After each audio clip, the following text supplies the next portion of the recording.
नमस्कार दोस्तों, कैसे हैं आप सब। आज हम चैप्टर 12 हमारा जो इलेक्ट्रिसिटी है, विद्युत है, उसके कुछ ऑब्जेक्टिव प्रश्न पढ़ेंगे जो कि आपके विभिन्न एग्जाम से संबंधित होंगे। सबसे पहले कौन सा संबंध ओम के नियम से संबंधित नहीं है, तो दोस्तों ओम का नियम है V प्रोपोर्शनल टू I, यानी कि V समानुपाती I। तो देखिए V समानुपाती I ये है, V बराबर RI, यहाँ R कांस्टेंट रख सकते हैं अपन, और सभी। तो हमारा करेक्ट आंसर है ऑप्शन बी, यानी कि V² अपॉन I कांस्टेंट, ये इससे संबंधित नहीं है। दूसरा है प्रतिरोध का मात्रक होता है। तो दोस्तों प्रतिरोध का मात्रक आप सबको पता है, एम्पियर, ओम, ओम इंटू मीटर और वाट। तो दोस्तों एम्पियर विद्युत धारा का मात्रक है, ओम प्रतिरोध का मात्रक है, ओम इंटू मीटर विशिष्ट प्रतिरोध यानी प्रतिरोधकता का मात्रक है, और वाट यानी कि ये किसका मात्रक है, शक्ति का। तो दोस्तों हमारा करेक्ट आंसर प्रतिरोध का मात्रक ओम है, यानी कि ऑप्शन बी करेक्ट आंसर।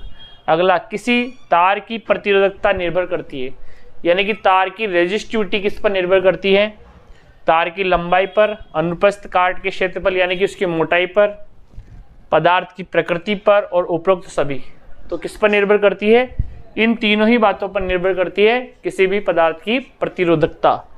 अगला आता टंगस्टन का गलनांक होता है। तो दोस्तों टंगस्टन का इस्तेमाल जो हमारे जो बल्ब है उसके तंतु के अंदर तंतु बनाने में किया जाता है, और इसका गलनांक बहुत ही ज़्यादा होता है। तो इसका गलनांक ऑप्शन है 1380, 2380, 3380 डिग्री सेल्सियस और 4480। तो हमारा करेक्ट आंसर है 3380 डिग्री सेल्सियस। तो टंगस्टन का गलनांक आ जाता है।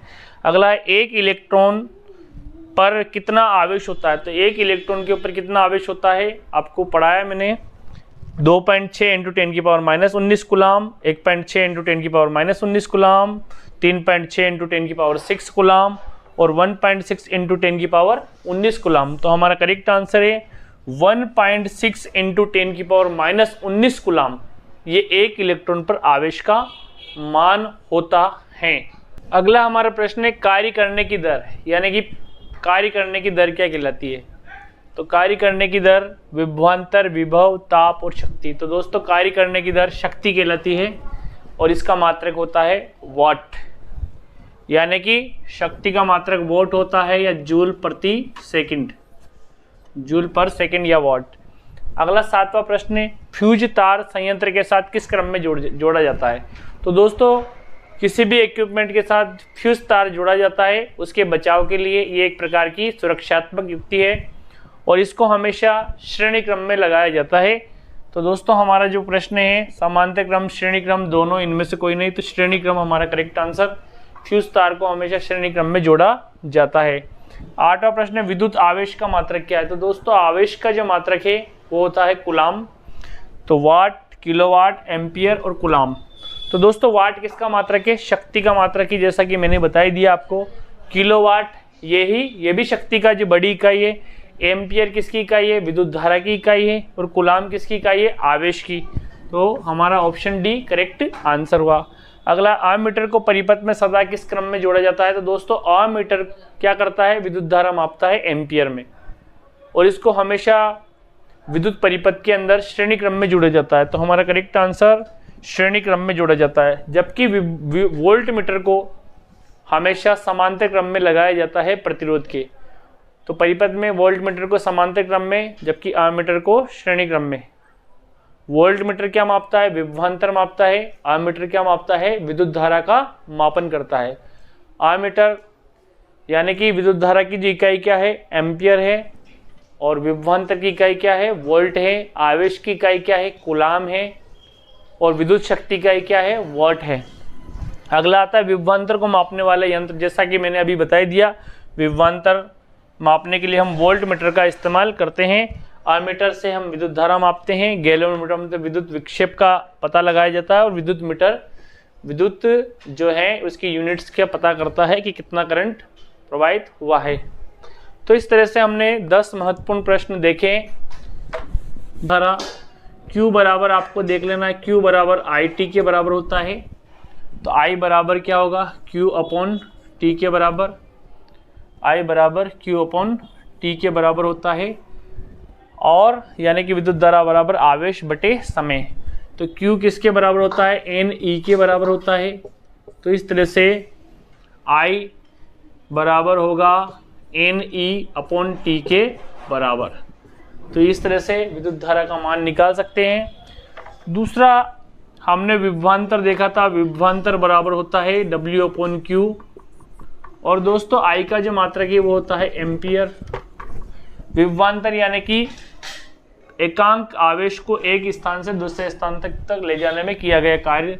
तो जूल बटे कूलाम, यानी कि इसका जो मात्रक होता है वो होता है वोल्ट। तो विभवांतर हो गया अपना। इसके बाद हम बात करते हैं ओम के नियम की। तो दोस्तों ओम्स लॉ क्या कहता है, V proportional to I, V बराबर आर आई, यहाँ R हमने कांस्टेंट रख दिया तो इससे V बराबर आर आई निकाल सकते हैं।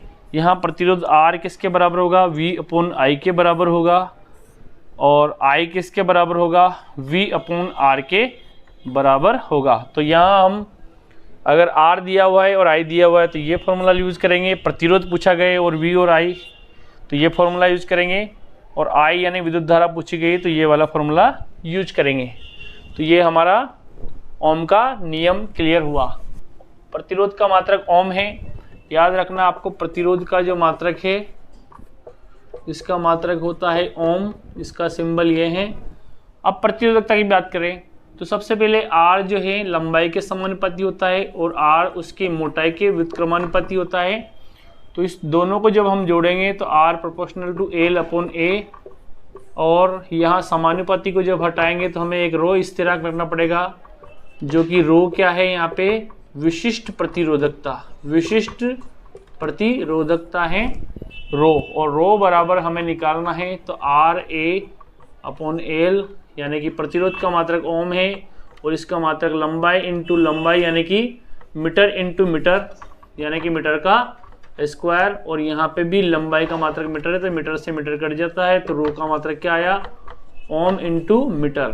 तो ये विशिष्ट प्रतिरोधकता का मात्रक आ गया ओम गुणा मीटर। विशिष्ट प्रतिरोधकता का मात्रक, विशिष्ट प्रतिरोधकता का मात्रक। प्रतिरोधों का संयोजन, तो प्रतिरोधों का संयोजन श्रेणी क्रम में जब जोड़ते हैं तो टोटल जो प्रतिरोध है सभी प्रतिरोधों के योग के बराबर आता है। श्रेणी क्रम संयोजन में, श्रेणी क्रम में, और समांतर क्रम संयोजन के अंदर क्या होता है, समांतर क्रम में जो टोटल प्रतिरोध जो पैरेलल है वो सभी प्रतिरोधों के, जो टोटल प्रतिरोध का जो व्युत्क्रम है वो सभी प्रतिरोधों के व्युत्क्रम के योग के बराबर आता है। ये फॉर्मूला भी आपके लिए महत्वपूर्ण है। अगला आता है जूल का नियम।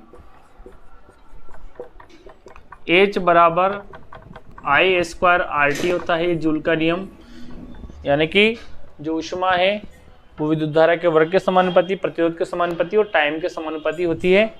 अगला आता है विद्युत पावर, यानी कि विद्युत शक्ति। तो विद्युत शक्ति P बराबर होता है V इंटू I, और इसका जो मात्रक होता है वो वॉट होता है, वाट। विद्युत शक्ति का मात्रक क्या होता है, वाट होता है विद्युत शक्ति का मात्रक। तो विद्युत शक्ति बराबर विभवांतर इंटू I, यानी कि P बराबर VI, ये आपको याद रखना है।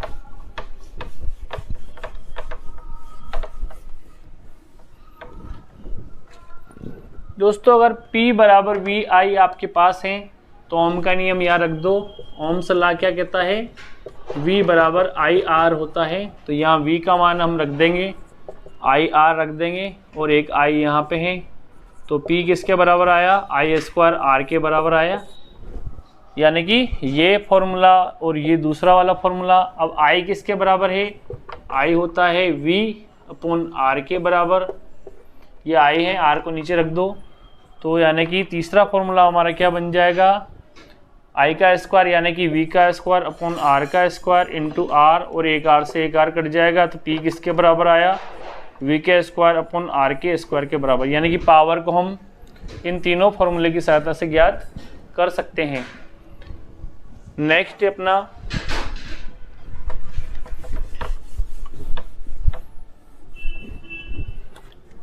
एक यूनिट, दोस्तों एक यूनिट क्या होता है, ये एक व्यावसायिक इकाई है, व्यावसायिक इकाई है विद्युत धारा की, यानी कि शक्ति की व्यावसायिक इकाई है एक यूनिट। तो एक यूनिट होता है 1 किलोवाट घंटा, और 1 किलोवाट बराबर होता है 1000 वाट, और 1 घंटे में होते हैं 3600 सेकेंड।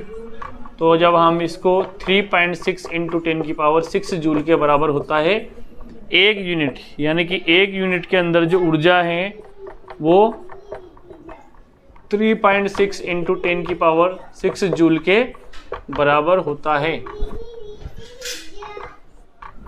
तो इस तरह से हमने कुछ महत्वपूर्ण सवाल इसमें किए।